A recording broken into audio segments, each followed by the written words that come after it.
शार्दुल ठाकुर का सिलेक्शन में भी शायद आपने इसलिए किया कि उनका ओवरसीज रिकॉर्ड पहले अगर देखा जाए तो ठीक है, इम्प्रेसिव है, बट अगर आप देखें उनकी ओवरऑल फिटनेस, ऐसा लग नहीं रहा है कि he is ready for international cricket. Are we playing into the hands of English cricket board? हम लोग कॉपी करने के चक्कर में, उन्हीं के स्टाइल ऑफ क्रिकेट को खेलने के चक्कर में अपने आप को पीछे ढकेल दे रहे हैं कंपटीशन में। बाकी जो बॉलर्स थे वो शायद क्या कर रहे थे उनको पूछना पड़ेगा।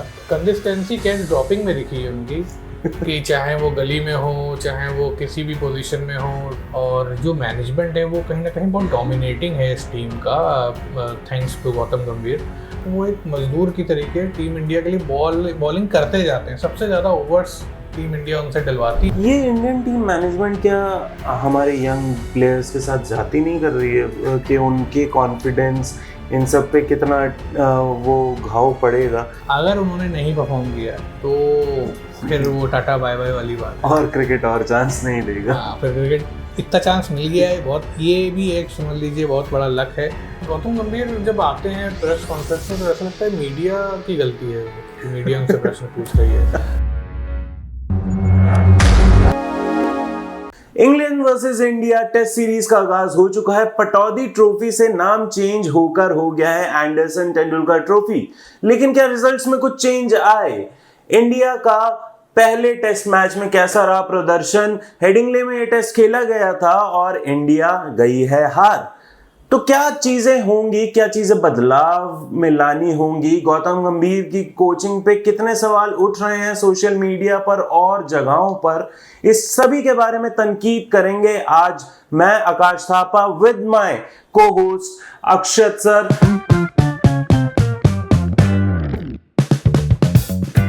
और साथ ही साथ आगे बढ़ते हुए चलेंगे और बात करेंगे कि कौन सी टीम बनाई जा सकती है इंडिया के लिए जो अगले टेस्ट मैच में अच्छा परफॉर्म करे, क्योंकि हो सकता है कि बुमराह अगले टेस्ट मैच में ना खेलें।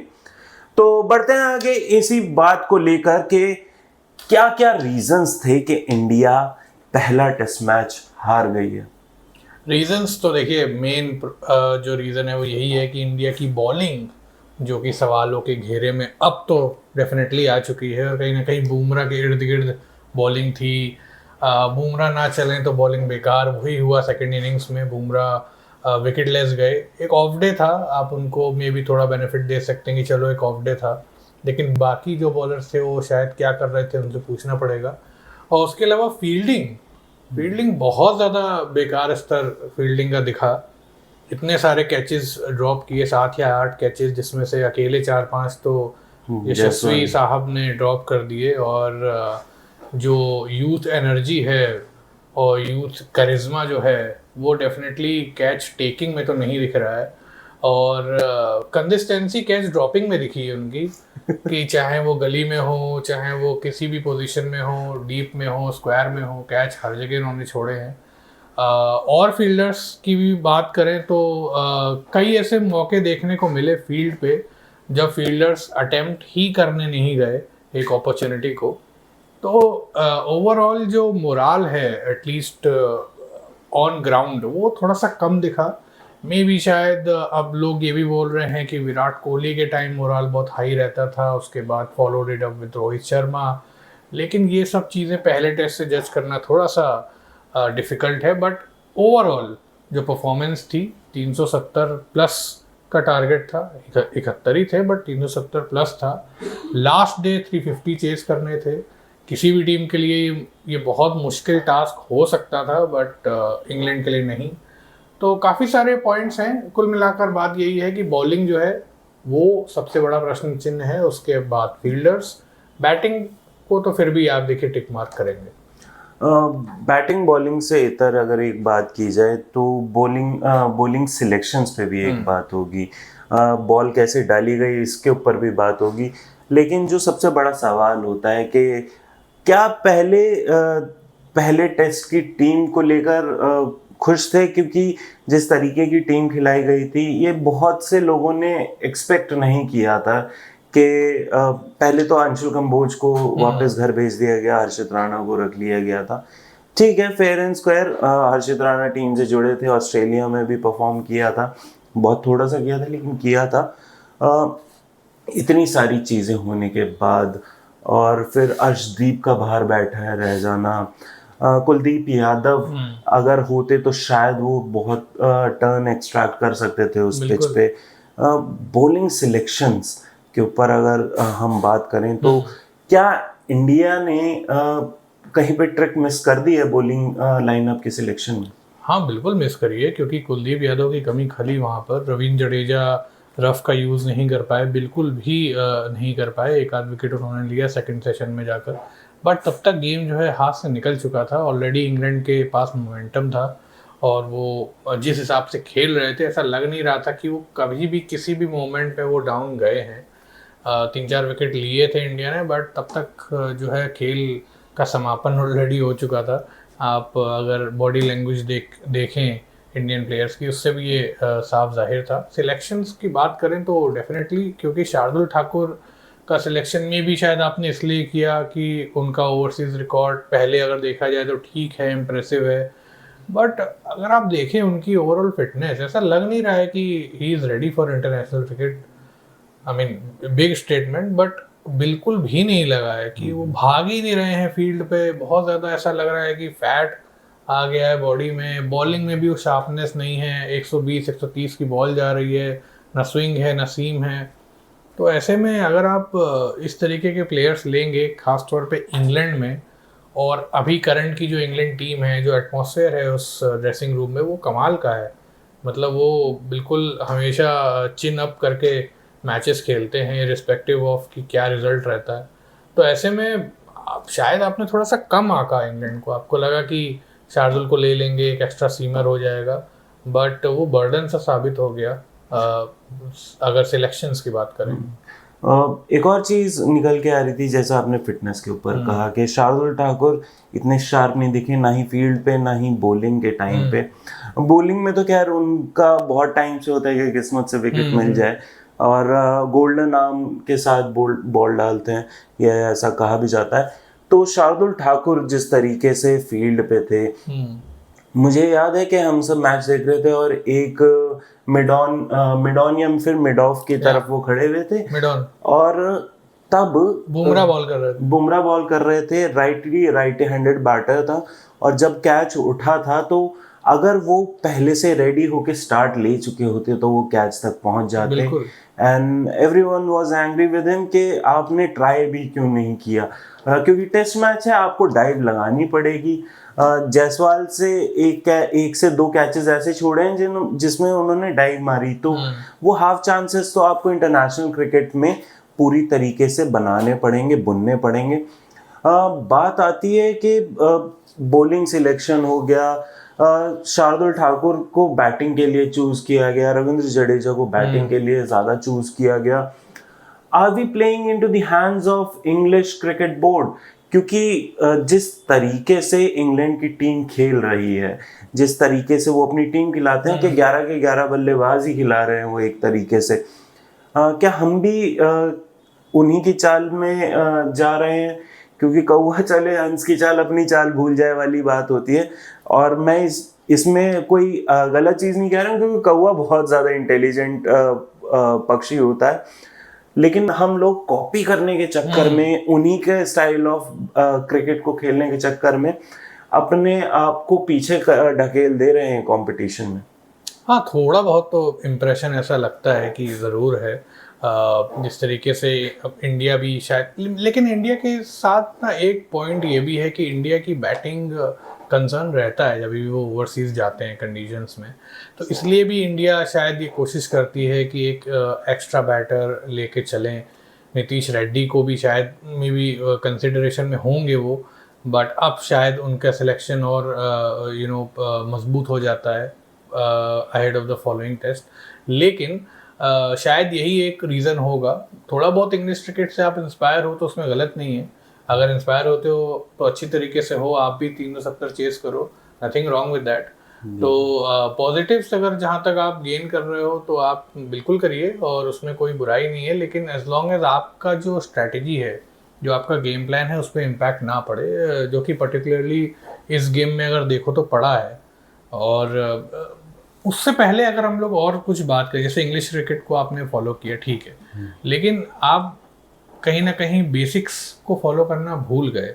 डे 5 की अगर बात करें, जब पहला सेशन तक आपने विकेट नहीं लिया, ठीक है, कोई बात नहीं, पहले सेशन में इंग्लैंड ने अपनी स्टाइल के ऑपोजिट खेला। जो पर्टिकुलर बेसबॉल था वो नहीं दिखा पहले सेशन में। दे वेंट फॉर कि भाई विकेट बचा के रखो, 2 सेशन में तो हम निपटा ही देंगे इसको। वो कॉन्फिडेंट थे इस बात को लेके। जब आपको लगा कि हाँ भाई अब जो है गेम कहीं ना कहीं उनके पक्ष में जा रहा है, तब एटलीस्ट आप कुछ और ट्राई कर सकते थे। अगर बॉल सीम स्विंग नहीं हो रही है तो आप बाउंसर्स ट्राई कर सकते थे, आप कुछ अलग कर सकते थे, लेकिन आपने किया नहीं। आप पार्ट टाइमर्स को भी बीच में नहीं लाए। अगर आप इंग्लैंड को देखें तो इंग्लैंड बीच बीच में ज़रूर ऐसा करती है कि जो रूट को ले आते हैं या ऑस्ट्रेलिया ट्रेविस हेड को ले आते हैं, तो ये सब चीज़ें भी आपको करनी चाहिए। और शुभमन गिल को लेकर बहुत ज़्यादा ब्लेम मैं इसलिए नहीं करूँगा कि पहला मैच है, कैप्टेंसी में भी, लेकिन और भी तो प्लेयर्स अराउंड हैं, और जो मैनेजमेंट है वो कहीं ना कहीं बहुत डोमिनेटिंग है इस टीम का, थैंक्स टू गौतम गंभीर। तो क्या वहाँ से सजेशंस नहीं आए कि भाई कुछ और ट्राई करो? तो ये सब चीज़ें हैं, आउट ऑफ प्लान्स नज़र आए।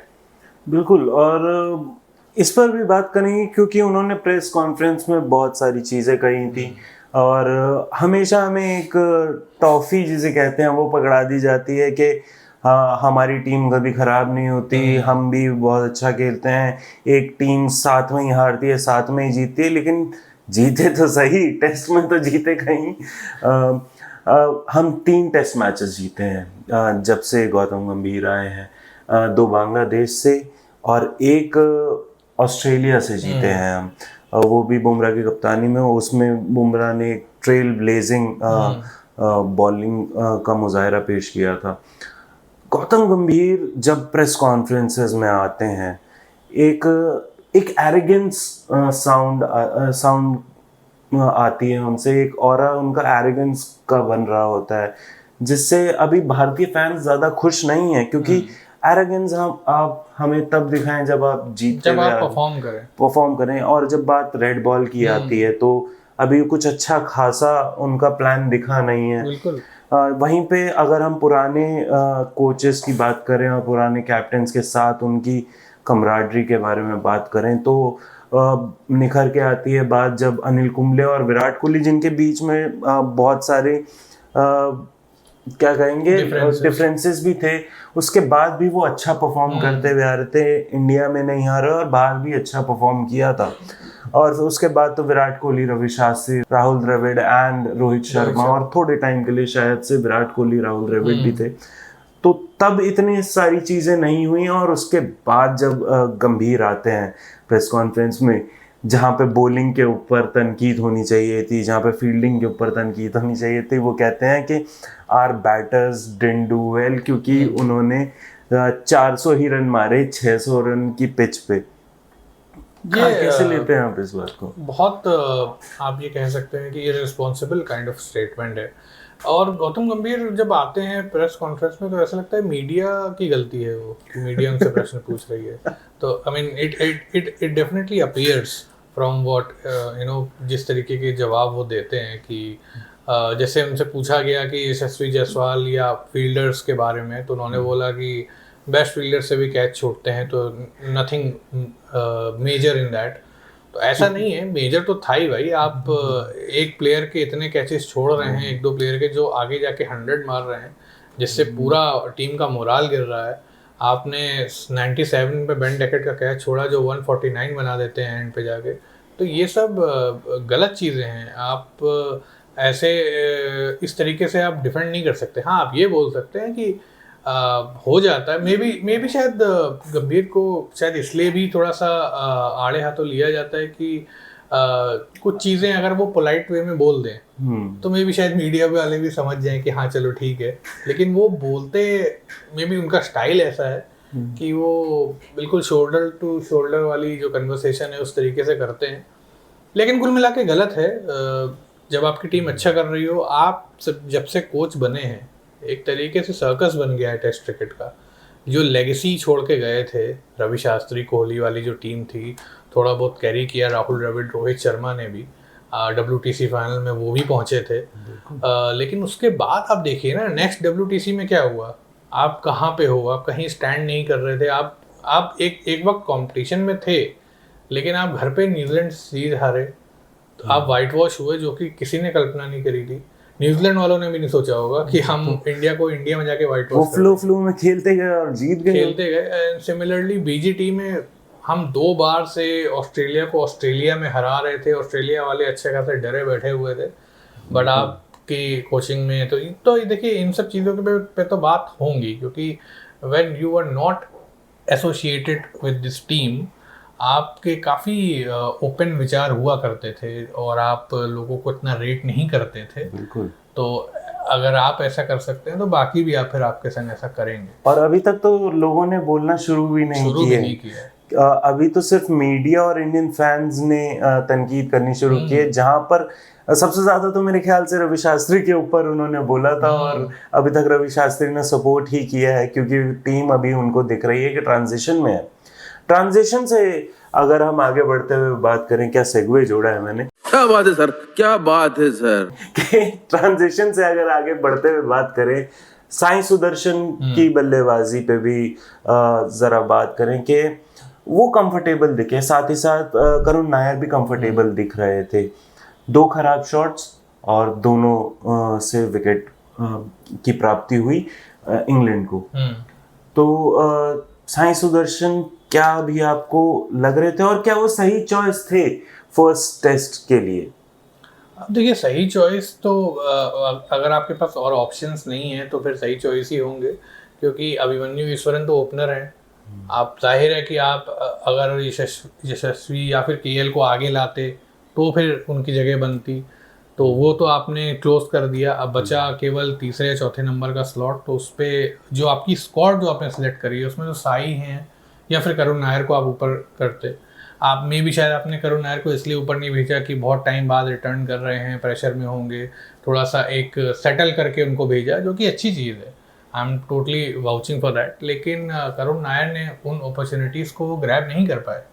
आप सोचिए ना कि आप 8 साल बाद क्रिकेट में आ रहे हो टीम में, और आपको स्कोर बोर्ड पे क्या दिख रहा है कि 400 लग चुके हैं, 300 लग चुके हैं, तो वो कंफर्टेबल पोजीशन है ना कि आपको 50 पे 3 हो जाए तब आप आओ, तो क्या कंफर्टेबल पोजीशन है। अगर उसके बावजूद आप जो हैं ऐसे शॉट्स खेल रहे हैं जो आप शायद इंडियन पिचेस पे खेलते हैं, वहाँ पे 4 मिल जाता है, आप ओवर द राइज शॉट खेल रहे हैं, तो ये सब कहीं ना कहीं शॉट जो सिलेक्शन था करुण नायर का वो बिल्कुल अंडर द क्वेश्चन मार्क था। तो ये तो बात करुण नायर की हो गई। साई सुदर्शन ने सही किया है डेब्यू के हिसाब से। बटरफ्लाइज होती हैं, पहला टेस्ट था तो पहली इनिंग्स में एक बाहर जाती हुई गेंद को छेड़ दिया, दूसरी इनिंग्स में थोड़ा सेटल दिखे, मे बी शायद तब तक काम हो गए होंगे थोड़े। अभी तो उनके पास बहुत टाइम है, तो उनको जज करना बहुत सही नहीं होगा। लेकिन हाँ, करुण नायर, क्योंकि अब आप करुण नायर से ये नहीं बोल सकते कि भाई आपके पास एक्सपीरियंस नहीं है, आपको मौका भी मिल गया है अब तो, जिसकी उम्मीद आपको थी इतने सालों से, तो अब शायद कहीं ना कहीं आपकी जगह भी वो क्वेश्चन मार्क में है। अब चूंकि गौतम गंभीर ये जाने जाते हैं कहने के लिए कि भैया हम तो बैक करेंगे प्लेयर्स को, तो मे बी शायद सेकंड टेस्ट में वो खेलते हुए दिखें। बिल्कुल। और मेरे ख्याल में ये साई सुदर्शन भी खेलते हुए दिखेंगे।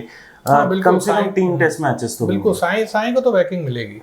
बिल्कुल। साई सुदर्शन के ऊपर अगर हम बात करें तो अभिमन्यु ईश्वरन ने क्या ऐसी गलती की है कि उन्हें डेब्यू कैप नहीं मिल रही है, जबकि उन्होंने रन्स मारे हैं, इंग्लैंड में आके भी मारे हैं। ऑस्ट्रेलिया का हम समझ सकते हैं कि उन्हें क्यों नहीं दी गई थी, लेकिन अभिमन्यु ईश्वरन की बनती है पोजीशन नंबर 3 की।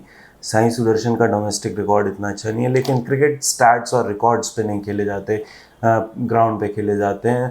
तो बात तो ये भी थी कि ग्राउंड पे उन्होंने खेल के रन बनाए हैं, कंफर्टेबल भी दिखे हैं, पर ये एक बायसनेस होती है और हर कैप्टन और कोच की होती है कुछ प्लेयर्स को लेके। लेकिन साई सुदर्शन जिनके लिए लड़ाई की गई थी, ऐसा खबरें आई थी कि एक लंबी चौड़ी डिस्कशन हुई थी गंभीर और कप्तान शुभमन गिल के बीच में कि साई सुदर्शन को खिलाना है।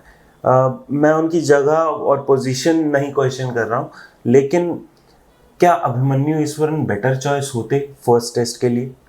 कंसीडरिंग द एक्सपीरियंस बिल्कुल, लेकिन अभिमन्यु ईश्वरन के संग वही चीज़ हुई है जो इंडियन क्रिकेट या फिर और क्रिकेट टीम्स में भी होती है कि एक आध प्लेयर ऐसा होता है जो अपनी मेरिट पे आता है टीम में, लेकिन फिर भी वो जगह नहीं बना पाता है। मे बी बिकॉज उसके कारण हज़ार हो सकते हैं, लेकिन मे बी शायद कारण ये है कि वो उतना सोशली एक्टिव नहीं है, मे बी शायद उसका पीआर नहीं है, मे बी शायद उसके कैप्टन या कोच से संबंध उतने अच्छे नहीं हैं, बहुत सारी चीज़ें हैं। आप देखिए ना, एक प्राइम एग्जांपल है, प्रियांक पांचाल करके एक प्लेयर आए थे, वो भी शायद इंग्लैंड या किसी टूर पे गए थे इंडियन टीम के संग, बड़ी उम्मीदें थी, उन्होंने सोशल मीडिया पोस्ट भी डाला था, बड़े खुश थे। अभी रिसेंटली उन्होंने रिटायरमेंट ले लिया है। तो आप जब किसी प्लेयर को सिलेक्ट करते हो तो एटलीस्ट उसको फिर झूठी होप नहीं देनी चाहिए कि भाई तुमको खिलाएंगे, अगर नहीं खिला रहे हो एटलीस्ट एक मौका तो आपको देना चाहिए। आप जब जाते हो किसी टूर पे 4 या 5 टेस्ट खेलते हो, ऐसा नहीं है कि आप एक टेस्ट में भी नहीं खिला सकते हो। तो ये तो खैर एक लंबा डिस्कशन है, लेकिन बिल्कुल साई के ऊपर उनको जगह मिलनी चाहिए थी, और वो इंग्लैंड में भी उन्होंने खेला है, इंडिया ए के लिए भी उनको, इंडिया ए को लीड किया था उन्होंने, तो अच्छी खासी उन्होंने एक मुजाहरा दिया है। बट फिर भी अगर आप सिलेक्ट नहीं कर रहे हो तो ये खैर एक अलग विषय है डिस्कशन का। तो मेरे हिसाब से तो उनको होना चाहिए था। एक अलग डिस्कशन अब हम कर लेते हैं कि इंग्लैंड की टीम के बारे में। Before we go and move to England, एक दो व्यक्ति और हैं जिनकी बात हमने नहीं करी है। एक है मोहम्मद सिराज साहब, जो कि अब आप कह सकते हैं कि जसप्रीत बुमराह के बाद सबसे एक्सपीरियंस्ड बॉलर हैं इस टीम में। पिछले इंग्लैंड टूर में उन्होंने कमाल की बॉलिंग करी थी, और जसप्रीत बुमराह को एक तरीके से सपोर्ट किया था, शामी को सपोर्ट किया था। 3rd चेंज बॉलर थे वो इस सीरीज़ में, वो फर्स्ट चेंज बॉलर हैं। तो आप ये कह सकते हैं कि बहुत ज़्यादा राइज उनके ग्राफ में भी हुआ है कि उनको तरजीह दी गई है, एक्सपीरियंस है, लेकिन जिस तरीके की बॉलिंग करी है वो उससे बहुत दूर है। एक तो ये बात है। दूसरी बात ये है कि एक और सीमर थे प्रसिद्ध कृष्णा, जो भगवान जाने क्या कर रहे थे, क्योंकि एक आध बॉल उनकी 2-3 ओवर में ऐसी आती थी कि बिल्कुल लग रहा है भाई बैट्समैन आउट है। उसके बाद 5-6 बॉलें इधर उधर चली जाती थी। तो इन दोनों पे थोड़ा सा बात कर लें before we talk about England. तो मोहम्मद सिराज को लेकर आपके क्या विचार? मोहम्मद सिराज का मैंने लाइव्स में भी यही डिस्कशन किया था कि मोहम्मद सिराज शार्प लग रहे हैं। उनके पास पता नहीं वो लक होता है ना, कि एक बॉलर को लक भी सपोर्ट करता है कि विकेट मिल जाए। कभी कैच ड्रॉप हो रहा है और कभी कभी ऐसी अनप्लेएबल डिलीवरीज वो डाल रहे थे जिसमें ऐसा लग रहा था कि वो खेल ही नहीं पाएंगे। जैरेड किम्बर ने एक चीज़ कही थी, एक डॉक्यूमेंट्री है जो अभी चले चलो भारत, उसमें उन्होंने एक चीज़ कही थी कि मोहम्मद सिराज की जो बेस्ट बॉल है वो जसप्रीत बुमराह की बेस्ट बॉल से भी अच्छी है, वो इतनी अनप्लेएबल होती है। वो डली, लेकिन अनप्लेएबल बॉल्स की यही खासियत है कि वो अनप्लेएबल होती है, उस पर कुछ भी नहीं लगता है, और यही हुआ था मोहम्मद सिराज के साथ। वो ज़्यादा महंगे नहीं हुए, लेकिन प्रसिद्ध कृष्णा की अगर बात करें तो प्रसिद्ध कृष्णा ने तो भाई साहब मतलब जो इकोनॉमी जसप्रीत बुमराह की T20s में होती है, जैसे हम लोग लुटाते हैं पैसे, ऐसे रन लुटाए बिल्कुल। और उनको किस्मत से मिले जा रही है, उनका विकेट टेकिंग लक अच्छा है, लेकिन रन लीकिंग का उनका जो लक है वो और भी ज़्यादा अच्छा है, क्योंकि बहुत ज़्यादा ख़राब गेंदबाजी हुई और एकदम से हम उनके हाथ में, मतलब बहुत सारे मोमेंट्स ऐसे आते हैं ना कि हम ऐसा कर रहे थे कि हम हारे कैसे, ये टेस्ट मैच हम हार क्यों नहीं रहे हैं, हम हार जाते हैं। तो ऐसी बॉलिंग हो रही थी, क्योंकि आपने 350 रन खाए हैं आखिरी दिन में। अगर आप कुछ ना करके भी अपनी स्टैंडर्ड बॉलिंग कर लेते तो आप पे नहीं लगते वो रन्स। एक इंटरनेशनल टीम है, आप एक इंटरनेशनल प्लेयर हैं, और आपने ऐसे रन लुटाए हैं, ऐसे खाए हैं कि टेस्ट बॉलिंग के हिसाब से गेंदबाजी नहीं की है। उनको ट्राई करने दिया होता, लेकिन उन्होंने सारे शॉट्स, कवर ड्राइव, पुल, दुनिया में जितने शॉट्स हो सकते हैं, रिवर्स स्वीप पे चौके छक्के खा रहे थे। प्रसिद्ध कृष्णा पे तो सारे शॉट्स लगे हैं, कि उसका रीजन ये है कि उन्होंने हर तरफ गेंद फेंकी है। उन्होंने शॉर्ट पिच तो खैर फेंकी नहीं है, एक आध को छोड़ दें, तो उन्होंने वो हाफ वॉली फेंकी है, बिल्कुल बाहर फेंकी है, लेग पे फेंकी है, गुड लेंथ फेंकी है। तो उन्होंने खैर हर तरीके की भेदभाव नहीं रखा है उन्होंने पिच से, उन्होंने पिच के हर चीज़ को बॉल से टच करवाया है। ये बड़ी अच्छी बात कही आप। सिराज पे एक पॉइंट जाते जाते बिफोर हम इंग्लैंड की बात करें, सिराज, मुझे ऐसा लगता है पर्सनली कि सिराज जब बहुत ज़्यादा ट्राई करते हैं तो वो शायद थोड़े से बहुत एवरेज दिखते हैं। इस टेस्ट में ऐसा लग रहा था कि देखिए सिराज ऐसा बॉलर है जो टीम इंडिया के लिए आप ये बोल सकते हो कि not in any wrong sense, but वो एक मजदूर की तरीके टीम इंडिया के लिए बॉलिंग करते जाते हैं। सबसे ज़्यादा ओवर्स टीम इंडिया उनसे डलवाती है। पिछले अगर आप कुछ समय के स्टैट्स उठा के देख लें, सबसे ज़्यादा ओवर्स डालने वाले बॉलर हैं। तो बिल्कुल पैशन में कोई कमी नहीं है। आप अगर देखें तो उलझते भी हैं वो बैटर से।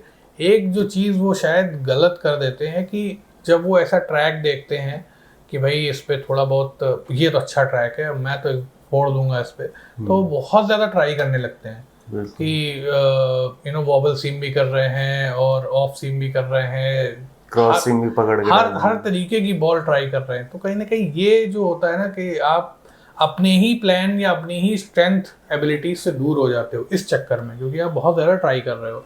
ये जो आदत है ये अश्विन में भी थी एक समय कि वो ऑफ स्पिन करना ही भूल गए थे। वो सिर्फ कैरम और लेग और अलग अलग तरह के वेरिएशंस ही डालते थे। उस चक्कर में फिर वो बहुत ज़्यादा आप ये कह सकते हैं कि बैटर्स के निशाने पे आ गए थे। फिर धीरे धीरे उन्होंने फिर वही अपना ट्राई किया कि ऑफ स्पिन ही डाली और बीच बीच में लेग कटर डाले। तो मे भी शायद ये जस्ट एक पॉइंट। बिल्कुल बिल्कुल, और ये पॉइंट पे बात होनी ज़रूरी भी थी। ये पता नहीं कैसे एकदम से छूटने वाला था।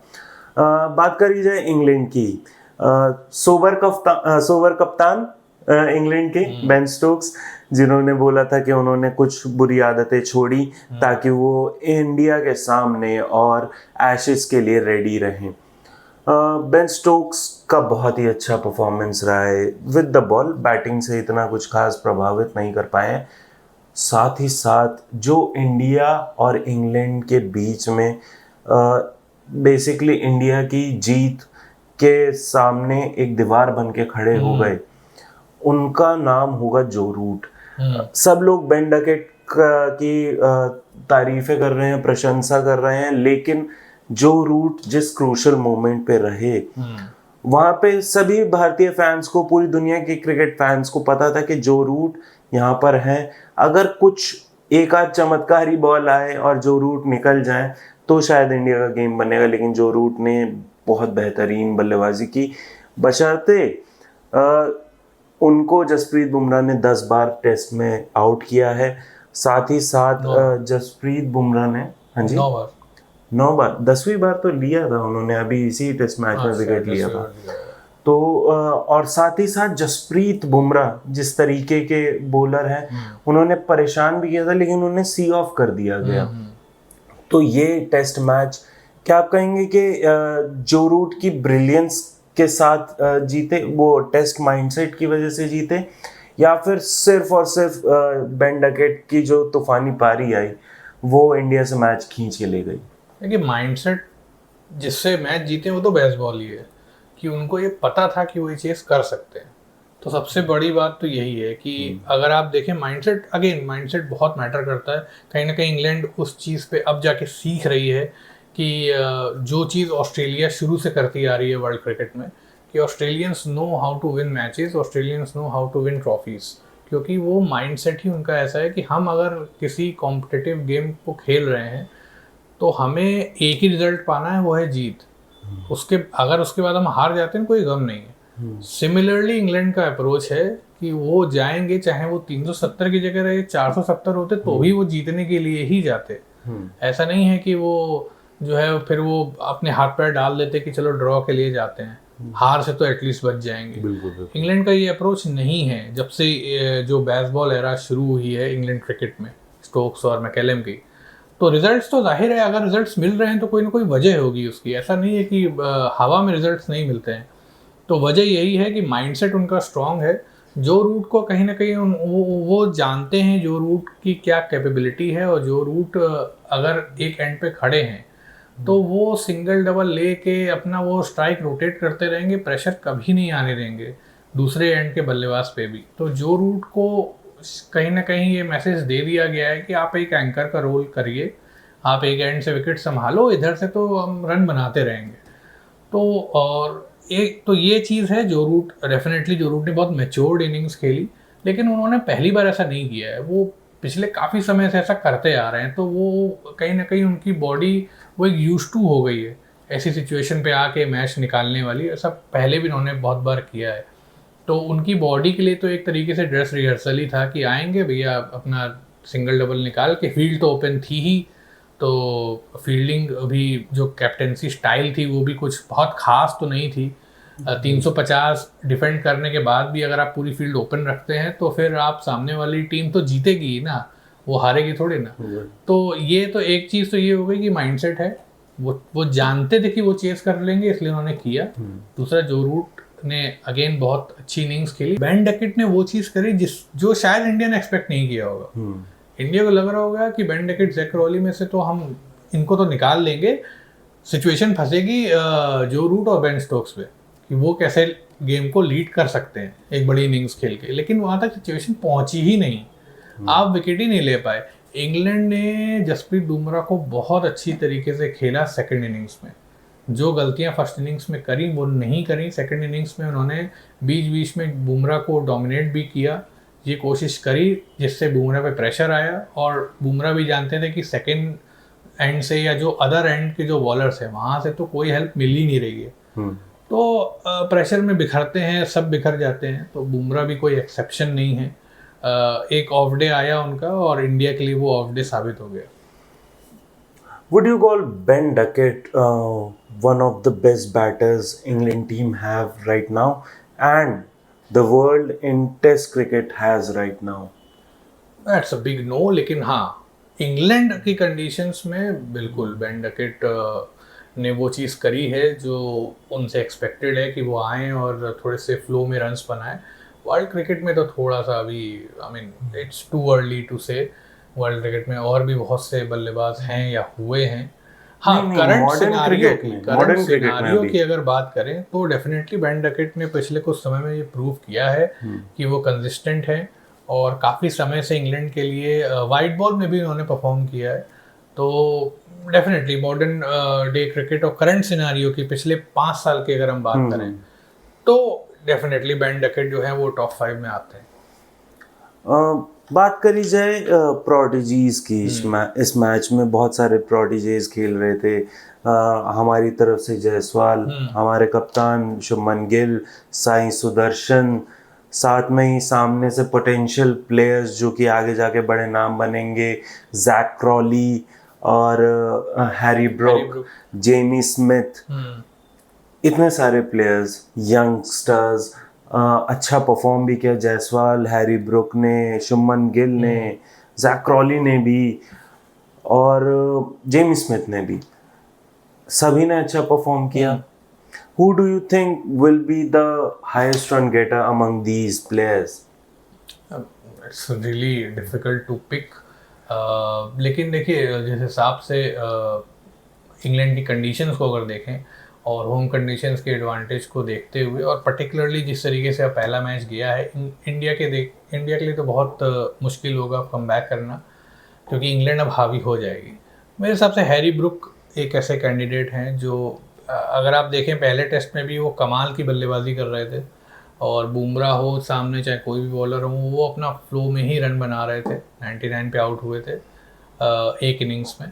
तो ब्रूक डेफिनेटली वो एक ऑप्शन है इंडिया के लिए। यशस्वी और शुभमन दोनों ही हैं उस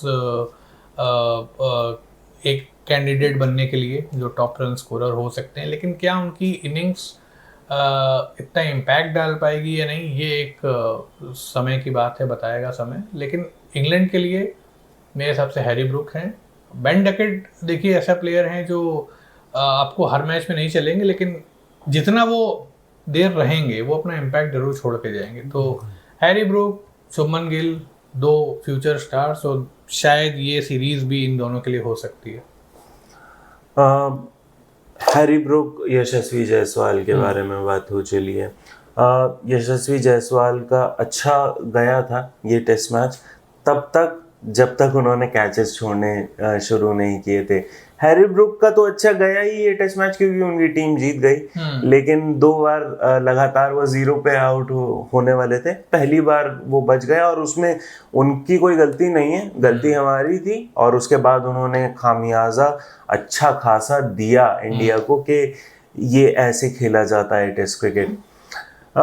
टेस्ट क्रिकेट से इतर यानी कि इस टेस्ट मैच से इतर अगर हम बात करें बाहर के अगली टेस्ट की जो टीम हो सकती है वो कौन सी हो सकती है इंडिया की तरफ से, बहुत सारी चेंजेस करते हुए दिखाई देंगे आपको या फिर लगभग सेम टीम होगी और बॉलर्स में शिफ्ट होंगे? एक आध चेंजेस तो देखिए सर्टेन होगा। जैसे बुमराह हैं, बुमराह को ऐसा कहा जा रहा है कि बुमराह मोस्ट प्रोबेबली बुमराह जो हैं वो रेस्ट करेंगे अगले टेस्ट में। और अगर ऐसा होता है, अगला टेस्ट बर्मिंघम में है, अगेन एक डिफ़िकल्ट वेन्यू है इंडिया के लिए कंसीडरिंग द हिस्ट्री। इंडिया ने बहुत स्ट्रगल किया है उस वेन्यू पे, वाइट बॉल में भी किया है और रेड बॉल पे तो खैर किया ही है। तो बर्मिंघम में भी कैसा ट्रैक रहता है इस पे बहुत निर्भर करेगा। अगर बर्मिंघम का ट्रैक थोड़ा बहुत ठीक रहता है, मतलब बहुत घास नहीं दिखती है, तो शायद इंडिया कुलदीप यादव का ऑप्शन भी तलाश में होगी कि शार्दुल की जगह शायद कुलदीप यादव, क्योंकि शार्दुल का मेरे हिसाब से शार्दुल तो नहीं खेलने वाले अगला टेस्ट जिस हिसाब से उनकी परफॉर्मेंस रही है, क्योंकि तीनों डिपार्टमेंट में ही आई थिंक एडिड नथिंग। एक आध विकेट लेना तो मतलब मेरे हिसाब से बहुत ऐसा गेम चेंजिंग विकेट तो नहीं था। 149 पे आपने बैन डेकेट का विकेट लिया, वो भी मारते हुए एक बहुत अच्छा कैच आपके सब फील्डर ने लिया। सो शार्दुल ठाकुर की जगह बहुत खतरे में है। उनकी जगह कौन आएगा? अगर स्पिन फ्रेंडली थोड़ा बहुत भी रहा तो कुलदीप यादव शायद आ सकते हैं, या फिर नीतीश रेड्डी आ सकते हैं एक नेक टू नेक अगर रिप्लेसमेंट की बात करें। बुमराह की जगह कौन आएगा ये एक बड़ा प्रश्न है, क्योंकि ऑप्शंस जो इंडिया के पास हैं वो बहुत ज़्यादा नहीं हैं। आकाशदीप हैं और अर्शदीप सिंह हैं, तो आपके हिसाब से कौन आ सकता है अगर बुमराह रेस्ट कर रहे हैं? मेरे हिसाब से अर्शदीप सबसे अच्छा ऑप्शन होना चाहिए, लेकिन गौतम गंभीर खिलाएंगे हर्षित राणा को। हर्षित राणा को स्क्वाड से रिलीज कर दिया गया है। उनको ऐड इसलिए किया गया था क्योंकि कोई एक ऐसा बेंच पे बॉलर था जो निगल जिसको था, कौन था ये नहीं पता, अर्शदीप थे या आकाशदीप थे। और हर्षित राणा को ऐड इसलिए किया गया था कि अगर वो निगल उसको होता है जो भी फलाना बॉलर था तो उसकी जगह हम इसको ले सकते हैं। लेकिन अब चूंकि शायद वो बॉलर फिट है तो इसलिए इस बेसिस पे हर्षित राणा को रिलीज कर दिया गया। ये इंडियन टीम मैनेजमेंट क्या हमारे यंग प्लेयर्स के साथ जाती नहीं कर रही है कि उनके कॉन्फिडेंस इन सब पे कितना वो घाव पड़ेगा?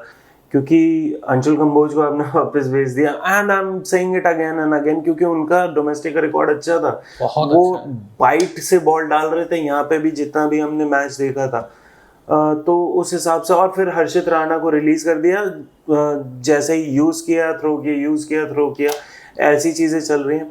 खैर टीम के ऊपर वापस आते हैं, तो हर्षित राणा नहीं होंगे ये मान के हम चलते हैं कि अभी जितनी भी सोर्सेज से खबर आई है अभी पुख्ता नहीं हुई है। बात की जाए ओपनिंग से स्टार्ट करते हैं। ओपनिंग आपकी सेम रहेगी, KL Rahul and Yashasvi Jaiswal. Number 3 पे साई सुदर्शन खेलेंगे। नंबर 4 पे कप्तान शुभमन गिल। नंबर 5 पे उप कप्तान ऋषभ पंत। नंबर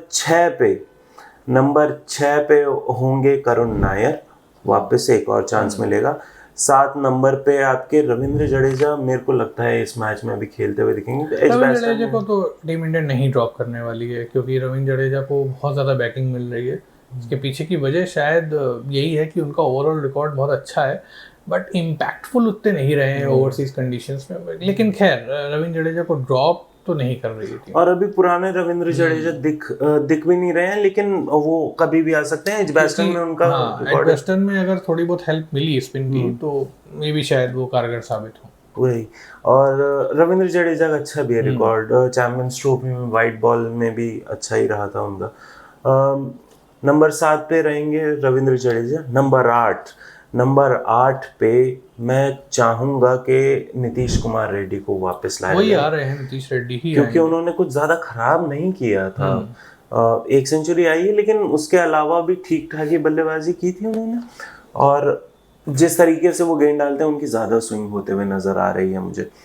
नंबर 9 के ऊपर आएंगे तो मोहम्मद सिराज खेलेंगे ये मैच। और नंबर 10 बुमराह की जगह आप ला सकते हैं अर्शदीप को। अर्शदीप को आप ला सकते हैं और नंबर 11 पे आकाशदीप वापस आएंगे। प्रसिद्ध कृष्णा को रिप्लेस कर सकते हैं आकाशदीप। बिल्कुल, क्योंकि Prasidh Krishna had no bite in the game और उन्हें वो लेंथ जैसे ही मिली, लेकिन उन्होंने रन्स लीक करना नहीं छोड़ा। आप एक टप्पे पे अगर गेंद नहीं डाल पा रहे हैं तो इंटरनेशनल प्लेयर, आप प्रोफेशनल क्रिकेटर हैं, आपको डालनी ही पड़ेगी at the end of the day. That's the first thing you learn in the nets and the coaching manual. हम थोड़े से हार्श हो रहे हैं प्रसिद्ध कृष्णा के प्रति, लेकिन वही है, वो इतने बड़े प्लेयर हैं भी तो सही। आपने आईपीएल में अच्छा परफॉर्म किया और आपसे एक्सपेक्ट किया भी जाएगा। देखिए when you are wearing the India test cap, तो आपसे एक्सपेक्ट किया जाएगा कि you go there and give your best और support your team. But the way you perform totally, मतलब वो बहुत सारे क्वेश्चंस लग चुके हैं। मे बी कभी कभार क्या होता है कि एक प्लेयर को दो तरीके के मत हैं यहाँ पे। एक मत ये बोलता है कि भाई प्लेयर को ड्रॉप ना करो, उससे कॉन्फिडेंस गिरता है और क्या पता वो फ्यूचर में ना परफॉर्म कर पाए। एक ओपिनियन ये भी बोलता है कि ड्रॉप कर दो, मे बी शायद उसको थोड़ा ज़रूरत है एक रेस्ट की, एक थोड़ा सा वो मेंटली रिलैक्स हो जाए, बहुत ज़्यादा स्ट्रेस में होगा वो, और रिलैक्स होकर जब उसको दोबारा मौका दो तीसरे चौथे टेस्ट में, तब हो सकता है वो और बेटर परफॉर्म करे। तो दोनों ही ओपिनियंस हैं यहाँ पे। आगे बढ़ते हैं और आगे बढ़ते हुए इस डिस्कशन का एंड भी करेंगे। एक जो है मैं प्रेडिक्शन लेना चाहूँगा आपसे। सेकंड टेस्ट बर्मिंघम में कौन जीत सकता है और कौन जीतने वाला है इनफैक्ट आपकी नज़रों में? मुश्किल है। अगर जो प्लेइंग 11 हम लोगों ने अभी प्रेडिक्ट करी, अगर वो रहती है तो इंडिया थोड़ा बहुत कंपटीशन दे सकती है, लेकिन एज तो इंग्लैंड के पास ही रहेगी बिकॉज मोमेंटम उनके पास है। और चूंकि बुमराह नहीं रहेंगे, अगर बुमराह नहीं रहते हैं तो इंडिया के लिए बहुत मुश्किल होने वाली है इस इंग्लैंड टीम को रोकना। लेकिन कई बार क्या होता है कि जब आप कुछ भी एक्सपेक्ट नहीं करते हो तब टीम बहुत अच्छा कर जाती है। बिल्कुल। लेकिन फिलहाल मेरे हिसाब से तो या तो इंग्लैंड का गेम है या फिर ड्रॉ हो रहा है। तो एज इंग्लैंड के पास है, एज वेस्टर्न में भाई आपका नॉलेज तो कमाल का है भाई का। तो आगे बढ़ते हैं और अगर मेरे से अगर आप पूछें तो मैं इंडिया को चांस दूंगा, क्योंकि इंडिया कम बैक करने के लिए मानी जाती है। तो मोस्ट प्रॉब्ली इंग्लैंड ही जीत रही है सेकंड टेस्ट भी, क्योंकि स्ट्रांग लग रही है टीम, लेकिन उनकी टीम भी थोड़ी सी हल्की है। बॉलिंग वीक है इंग्लैंड की, लेट्स बी ऑनेस्ट, बॉलिंग बहुत वीक है। ये इसका मतलब ये नहीं है कि इंडिया बैटर्स इसीलिए रन बना पाए।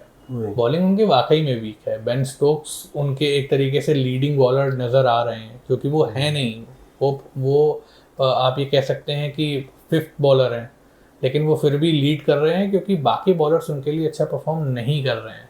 लेकिन ये चीज़ ज़रूरी नहीं है आपको सेकंड टेस्ट में देखने को मिले, क्योंकि जो गलतियां हो चुकी हैं ज़रूरी नहीं है कि ये इंग्लैंड टीम उसको दोहराए।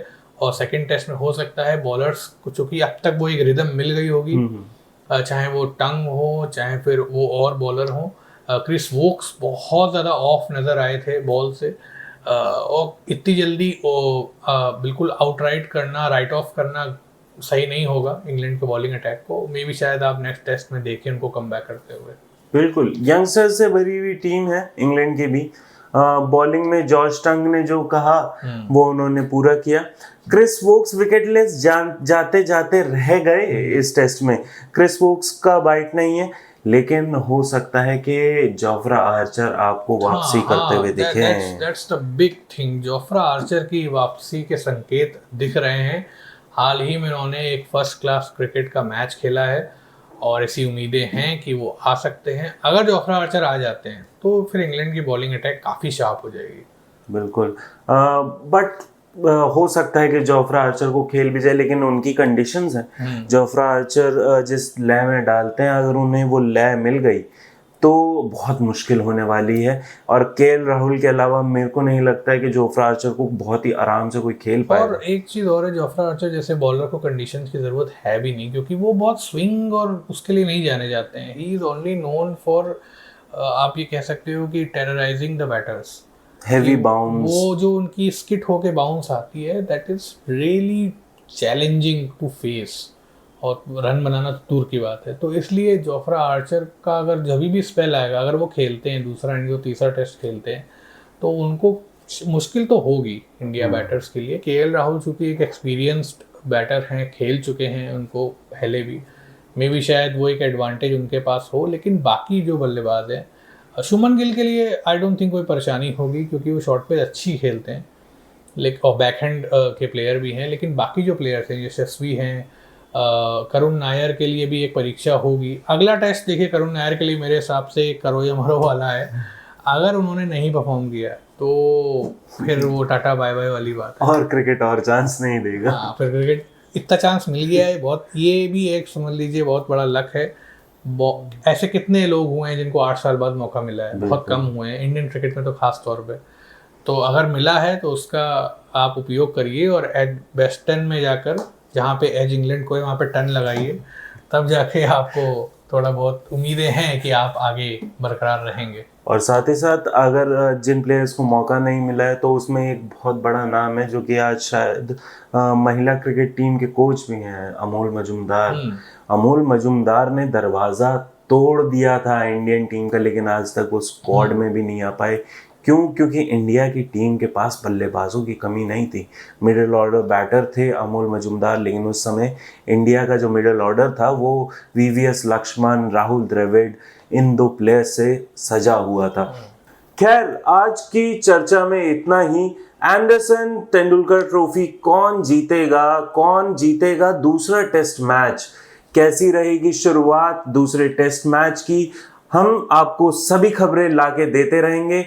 तो अगर आपने हमें सब्सक्राइब नहीं किया है तो प्लीज सब्सक्राइब कर लें, लाइक करें इस वीडियो को ताकि आप क्रिकेट टाइम्स के पॉडकास्ट को देखते रहें, शेयर करें और लोगों से, ताकि वो भी समझे कि क्या क्या चल रहा है क्रिकेट की दुनिया में। और अगर आपको लगातार न्यूज़ चाहिए तो please tap the bell icon so that you don't miss any further cricketing updates. This is us cricket times podcast. मेरा नाम है आकाश थापा और मेरे साथ थे अक्षत गौर।